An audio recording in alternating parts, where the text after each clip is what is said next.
name is Jason JROCK Houston, and you're listening to Chaotic Riffs Magazine. We can be found on the web at www.chaoticriffs.com. It's my great pleasure to be speaking with guitar player Michael Abdow. How are you doing today, Michael? Jason, very well, thank you. It's my pleasure to be here.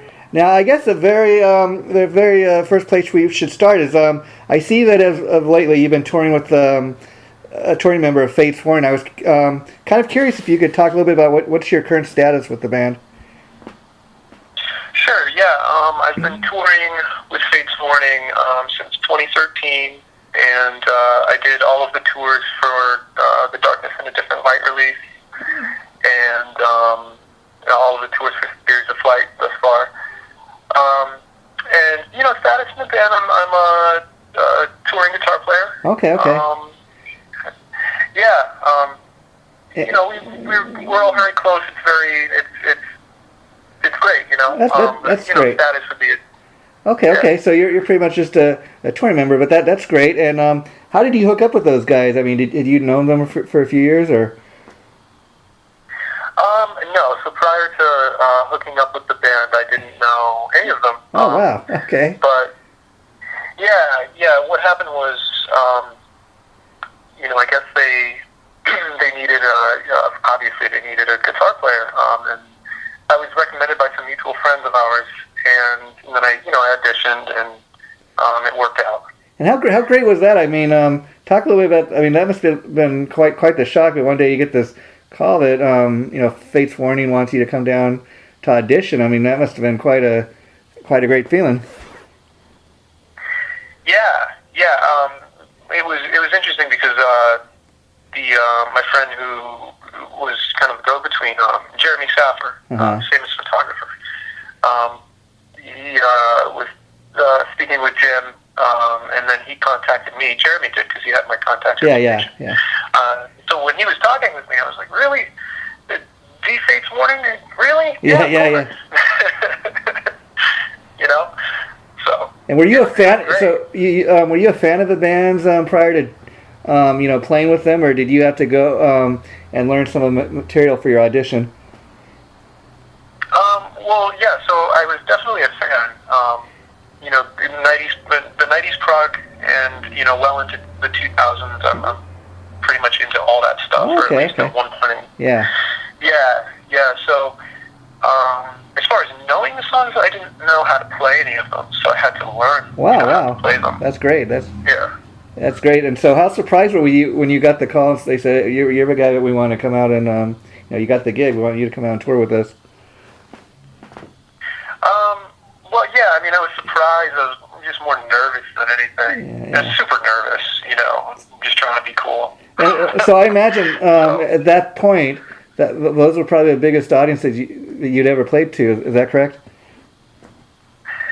Yeah. Some of the audiences that we played to were, definitely the biggest ones that I have. Oh, okay. That's pretty great. I just want to get a little kind of background on you before we go any further. But now, you got this solo album coming out, I understand, November 10th, called ESO, which stands for Echo Source Submission. Talk a little bit about the new solo album, what people can expect from it. Yeah, that's correct. So Echo Source Submission is, kind of a long title, so ESO's, rolls off the tongue a little bit nicer. So with this record, it's my third solo album, and my first two, the first one was, like more metal and, a lot of fast playing. You just kind of learn how to do that stuff, and you just want to do it all the time. And my second solo album was getting, embracing the songwriting and getting into that more, much more fusion. Mm-hmm. So this one it's more unique because I feel like it's not trying to be, something else. Yeah, I wasn't pursuing a sound. I was kind of just letting the music happen. Oh, that's a cool way to do it. Yeah, definitely. Yeah. Yeah, and songwriting has always come first for me, and then the guitar playing, and the fast stuff second. If that even happens. And sometimes on this record, the fast stuff didn't happen, and I love that about it. It's like the music is first and foremost. Yeah, I mean, one thing I really love about instrumental guitar music is, it's quite different, obviously, from music with vocals and stuff. But with a guitar-oriented album, like kind of like what we're talking about, you could go one of two ways. You could have a guy who puts out an album where all 10 tracks sound exactly the same, or kind of like what you're describing, where every track kind of stands out on its own. And I think if you're any kind of a gifted musician, that you're not going to just put an album out where every track sounds the same. Yeah, or at least that's the objective. Yeah. And you censor that when you're writing the music. And this one, I mean, to go even a little bit more in depth on it, this one has there are at least 3 tracks on it that are just solo guitar pieces. So they're not band pieces. They're just like really amped up, kind of Viola-ish chord melody pieces. Okay, so are there any other instruments on the album, or is it strictly like guitar? Yep. So it's guitar, bass, and keys. Okay. And drums, of course. And so do you play all the instruments, or do you have some do you have another guy come in and play the drums, or do you do everything?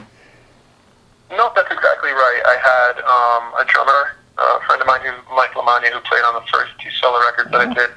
He played on this one, and then I went in and I demoed everything first, of course, but then I went back and did the bass, the keys, and the guitar parts. And typically when you go and write a song, especially music that has vocals, a lot of times the words come and you kind of build a melody and even a storyline around. So what's the biggest difference, in writing like just an instrumental piece? I mean, I imagine it's a lot more based on emotion than even like necessarily a storyline. Yeah, it's interesting. I think with the instrumental stuff, the melody, at least for me, like for a lot of people it's different, but for me the melody doesn't come first. I'm more interested in kind of like the interplay between the different instruments in the rhythm section, creating some textures, maybe some effects, and then the melody doesn't necessarily write itself, but that kind of comes a little bit later, typically for me. Other people are different. Yeah, so like when you're writing, does it like, and you get an idea for a song, does it, like you get an idea in your head or something, does it typically start with a riff, or does it kind of just depend, like you have an idea, like, I want this to be a fast song, or like you said, you kind of go in and just kind of see what comes out? Yeah, so riffs, that's an interesting question. Riffs are like usually the last thing that will come up.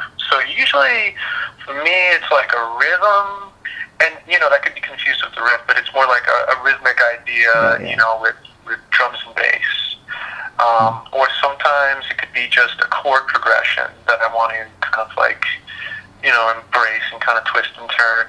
Or maybe it's a little like a keyboard motif too. That can go a long way, and then the other instruments kind of, write their way around whichever of those started the piece, Yeah, okay. So like when you're recording the ESO album, I was curious, were you and like the other musicians in the same room together? Did you kind of do it the mono way where everybody kind of records their parts separately and you then go in and piece everything together?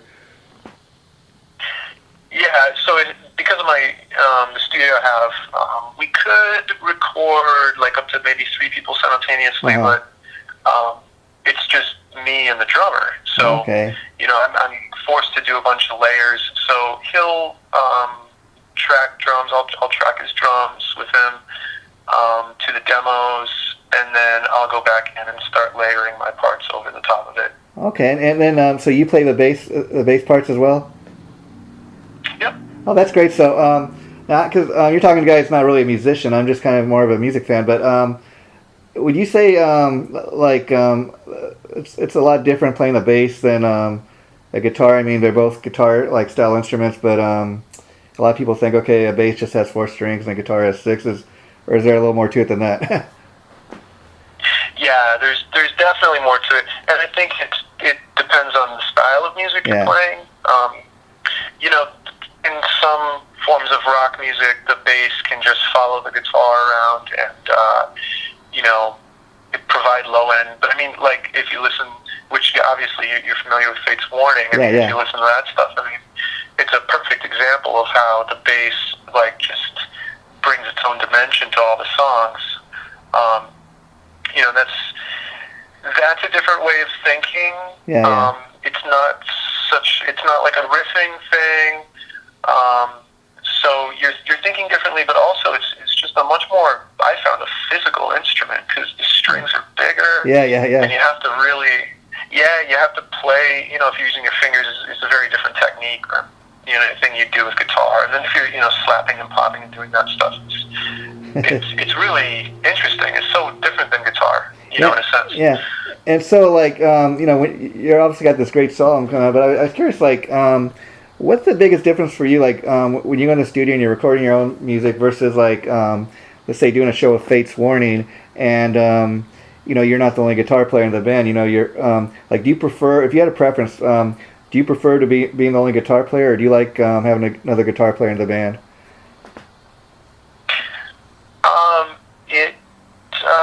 It depends. Just depends on the situation, right? Yeah, it depends. It really depends on the band because, the Fate stuff, for example, has a lot of guitar interplay. So, I mean, it's really, you're not getting the full effect with just one guitar player. And that's the way Jim writes, and it's awesome. I love it. If you're looking at like, I play in an '80s cover band, for example, too, at home. Talk a little bit about that. What's that band called? Yeah, okay. That band's called Aquanet. Okay. Wow. After the Hairspray, right? Yeah. So, I mean, some of those songs have some interplay, but some of them you could hear, and it's like, well, the guitars are just doing the same thing, and it sounds big and it's cool, but it really doesn't make too much of a difference. Yeah. And how fun is a gig like that? Because a lot of people might laugh about tribute bands, but I tell you, I've been to a lot of tribute shows, and depending on what band you're going to see, a lot of them for the most part are pretty good, and I like to call it like rock and roll theater.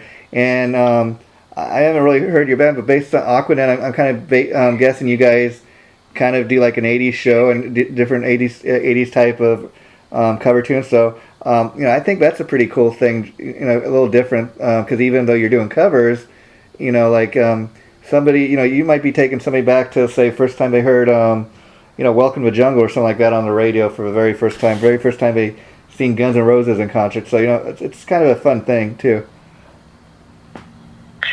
Yeah, it is. It's interesting. I'm sorry, go ahead. I was just saying. So like with your band Aquanet, do you guys like kind of dress up like '80s rock, in '80s rock gear, or do you just kind of get up and play the tunes? No, we don't. So we don't really dress up. I mean, we're all the members of the band are musicians. So we kind of all have our own identities, in a sense, like our own. Like, I mean, I'm not dressing up any way I normally wouldn't. I wear the same type of clothes on stage with Fates as I would with Aquanet, for example. So I'm still me, and we all kind of are just ourselves, but we all kind of really understand the music, and we try and play as inspired as possible and bring, our own energy to it. And we have a really good time, but it's not like, that 80s parody sort of thing, Okay, well, and as a musician, I would think it'd be a great way to kind of, keep your chops up, because a lot of people forget, a lot of times when musicians are just starting out, they do, that's how they get in the clubs and stuff. They play in other people's music, and then eventually, you get your own songs in the set list. So I do think it's a great way to keep your chops up, if anything. Yeah, you're right. And not just the playing chops, there's just a sense of, when you're on stage and you hear certain things, maybe you're working in a different environment, a different type of club, and you're going to maybe, your guitar, you're going to have it sound a little different. You constantly learn, and that's a nice thing about doing that gig. And as a musician yourself, Michael, I think having these different bands you play in, it kind of keeps it interesting, because as great of a guitar player as you are, you kind of do your solo thing on, and then you tour Fate's Warning. And I also understand you have another band, Amber Waves. Could you talk a little bit about that? Oh yeah, well, thank you for the compliment, by the way. Yeah. Yeah, Amber Waves was a studio project I did 2015. Oh, okay, yeah. With the vocalist from a band I used to be in called Frozen. Okay. Yeah, so we kind of like reunited and wrote those songs and recorded them. And it came out great. It's really cool, but it's really just a studio project. Oh, okay. Oh, because I did see that up on the website, so I wanted to talk a little bit about that. Now, once the solo album was released on November 10th, do you have any plans to do any live dates to support that, or have you thought of that far ahead yet? Yes. So there are loose plans to perform some of that music live. It's going to be a little delayed just because I have so many other some Fates Warning stuff. Yeah. Fates, we're going to Europe in January, and we're going to be recording the show. So I mean, that's going to be my priority. And then I think after all that, going to start to look into playing live. So I don't know if you can talk about it yet, but you mentioned you guys will be recording some of the shows. So has there been any discussions of maybe a live CD or DVD or anything like that down the line? Yeah. I mean, I'm not sure what the format's going to be, but it's definitely going to be a live release. Oh, that's cool. That's cool. That's what these shows are going to be for. Yeah. And now, obviously, you're a touring member of a band, but let me ask you, like, when you do go and play with them and you do the live shows, do you like to keep the playing as true to the way the original guy did it, or do you are you allowed to go in there and kind of do your own thing, put your little influence in there? Yeah. I try and keep it as close to the original as possible. Because Frank Aresti is he's a great guitar player, and he's a great writer. So the solos he writes for the songs, they're very lyrical. There's not a lot of stuff in there that he doesn't mean. So like when you hear those songs, it's like you have to hear those solos. Yeah. So I'm not. Maybe some of his really fast licks, maybe I'm not playing just exactly right, but I'm trying to, so. I don't know how old you are, Michael, but I grew up in the 70s and 80s music scene, and I miss back in the days, they had practically every band had there's almost a guitar hero in every band, and I'm kind of amazed that there aren't more, you don't see guitar heroes like you once did. Why do you think that is? And there's a very select few that are still around, but they're the ones that, you mentioned Steve Vai or Joe Satriani, even Yngwie Malmsteen, Kirk Hammett, Yeah, it's interesting. I mean, I don't really think I have the answers to that, but from my perspective, I think that when there were, the guitar hero types in every band, it was because guitar music was mainstream at that time. Guitar was like a pop culture thing, so it's what people wanted to hear. And now, I mean, it's great because it kind of contributed to the evolution of the instrument and the way people write with it. But now it's not mainstream, so if you listen to some of the major label acts, some of them are rock bands with great guitar players, but I mean, it's not the norm.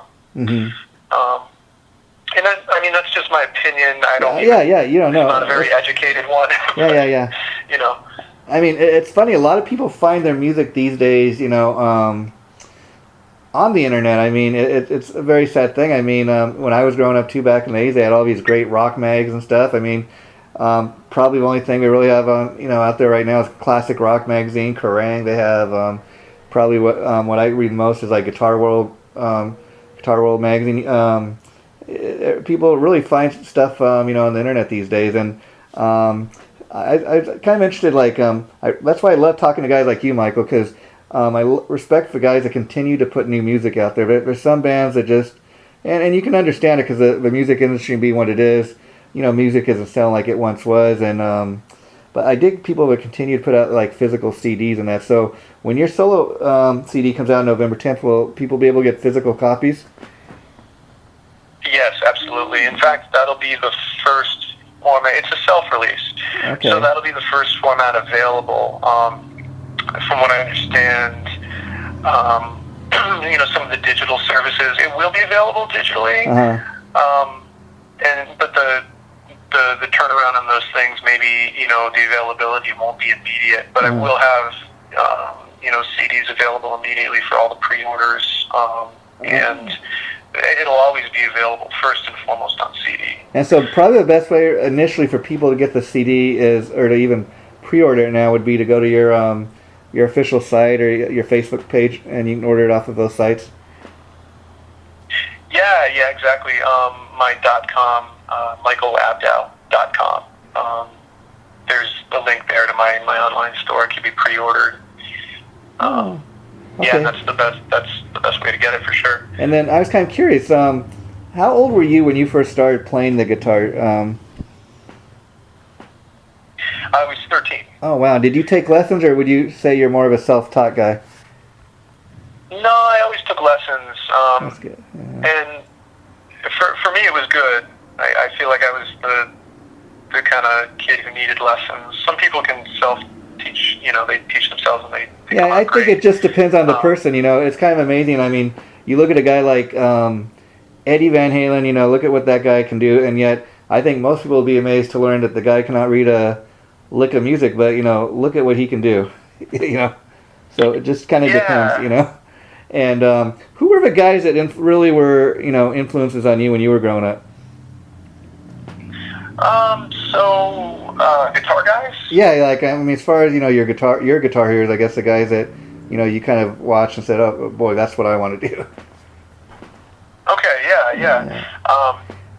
So I can kind of make some touch upon a few big ones throughout the years. It was definitely Eddie Van Halen on Michael Jackson's "Beat It." Wow, yeah, that was the first thing. Like when I was a little kid, my parents played me all kinds of Michael Jackson stuff. And I still love that stuff, and so that was like, wow, yeah, that's some killer guitar playing.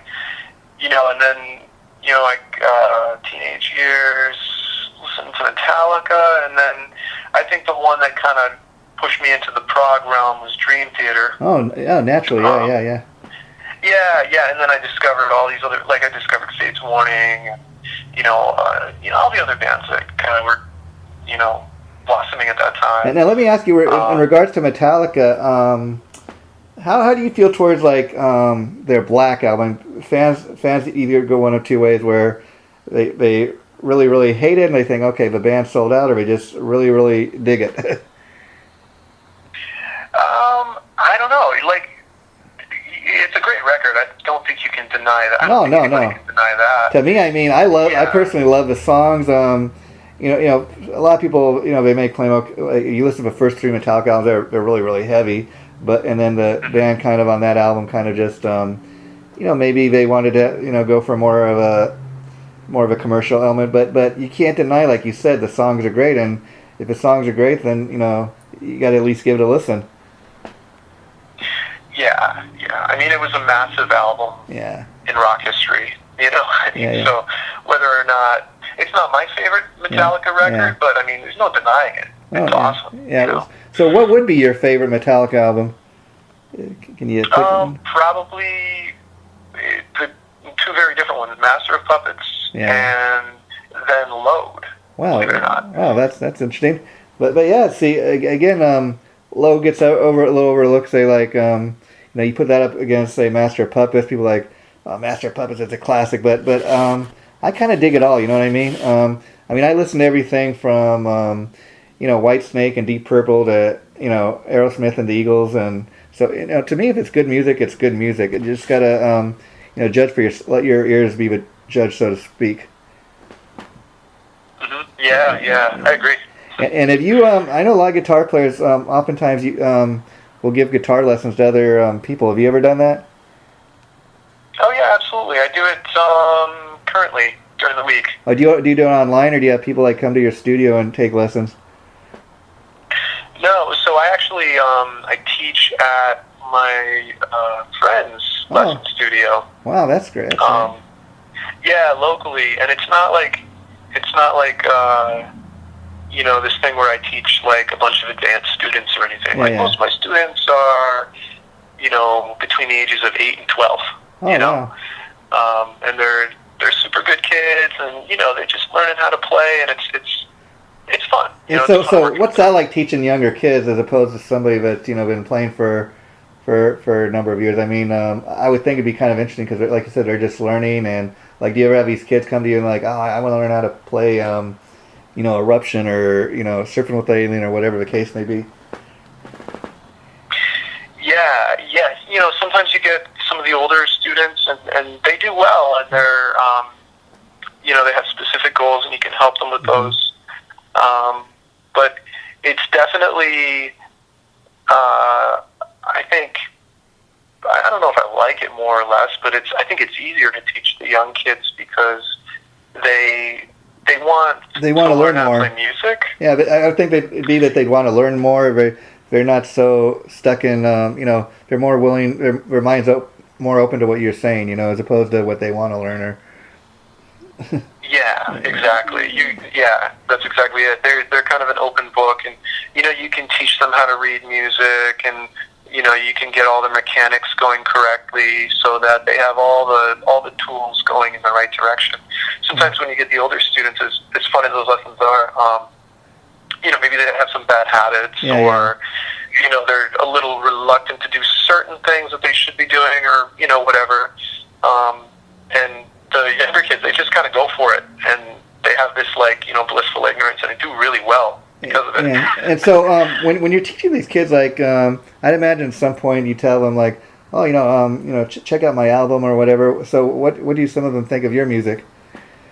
It's interesting. I don't. Some of my younger students, they don't know that I do Music. what I do. Oh, okay. That's kind of. Yeah. They think you're just a guitar So, teacher. I mean, Yeah, that's kind of interesting. And I'm just guitar teacher Mike. Yeah, and So, as far as like guitar instruction, have you ever thought of doing like an instructional video or anything like that? No, I haven't really thought of it. Mm-hmm. It'd be interesting, but I don't. You'd have to have I'm like not really sure how you do it. You'd have to kind of think about it. Yeah. I mean, I would know how to put it together. I know what I'd want to put in there, but I mean, I don't really know what I do that's really, appealing, in an instructional, like flashy sort of way. You know what I mean? Yeah. Like I'm sure there's stuff, but I don't. You'd have to sit down there and kind I would of need plot it somebody out. producing it, Yeah. Okay, and then so the album coming out November 10th is called Echo Source Submission. I was kind of curious, how did you come up with the title? That's kind of a cool sounding name. Oh, thank you. Yeah, so it's built around a concept. It was initially inspired by having, I mix and I produce my record. Okay. So I'm mixing the record, and I have some of my instruments muted, but my effects buses are just like going, and so I'm hearing like some echo, and okay. there's no source, and I realized there was this theme in the record of, kind of discovering, the remnants of what came before by what it left behind. So, for example, one of the songs is about a glacier I visited. Oh, wow. And you can, when you visit the glacier, or a lot of glaciers are like this, but this particular one, in Iceland I visited, you stand on it and you look around and you see like all these, markings and the sides of the rock and where the ice used to be. Okay. And how far it used to go out. And so there was this, it's really impactful because you're interacting with this almost living thing, and it's here now, but you're seeing the evidence of what it used to be. And that's kind of what the whole record's about. Not about a glacier, but just about that concept in general throughout life. Wow. How cool is that? And so it was just like a really good, I kind of discovered the title by mistake, but it fit perfectly with what I was going for. And then I was curious, like when you when you go in to record and you get like a whole album's worth of material, how do you go about, like, because again, like this isn't a typical case where you're writing a song that has lyrics, and so talk a little bit about how you come up with the song titles for each of the individual. Is it more based on the mood of the tune, or is it a fast song, a slow song? I was kind of always curious about that. Yeah, it's really just how it makes me feel. Like I could never sit down with a song title and like make music that sounds like the title. Yeah. You know, it's really like I'll listen to the music afterwards, and I know what I was thinking or feeling during the process, or maybe, you know, in my life while I was recording or whatever. You know, and then just it's like a retrospective thing. Like, this feels like this. This is what this means to me, and then I can name it from there. And then on the new album, I was curious, how many songs did you say were on the new album? There are 9. Oh, okay, cool. And like when you went in to record this album, I was curious, like do you already have in your mind like, okay, I'm going to record 9 or 10 tunes, or like is there do you have any leftover material from this, or do you just record like a set 9 or 10 songs you're going to go in and do? Yeah, I don't really have any leftover material because the songs I kind of write. Like, I started recording it last October. Oh, okay. Yeah, but the music had been written, or at least I had started writing the music almost 3 years prior. So I kind of know what's going to be on the record already. Okay. And as far as length goes, my only goal is I always like to do full-length records. I don't, I don't really want to do EPs. I like that. That's another thing. A lot of bands these days, if they do put out, new tunes, they're like, okay, we're just going to put out like maybe every 3 or 4 months, put out like a 4 or 5 song EP. I dig what you just said, Mike, because I'm an old school guy. I want to get like my money's worth. I want to get a full album, not just 1 or 2 new songs. So I think it's really cool that you do that, for your fans. Oh, thank you. I'm glad you appreciate that, because I'm a fan of music and full-length records and holding a CD and like just having something to dig into. I'm a fan of that too. Yeah, so it's so sad. A lot of these kids today, they have no idea. Even you may be laughing when I say this. That you talk to them, they have no idea what a record is. What's a record store?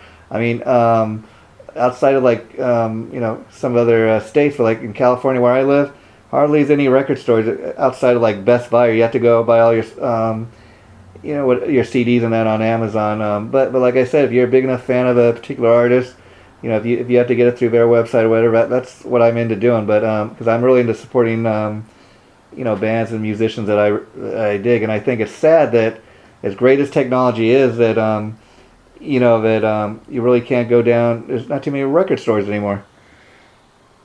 Yeah, it's true. Yeah.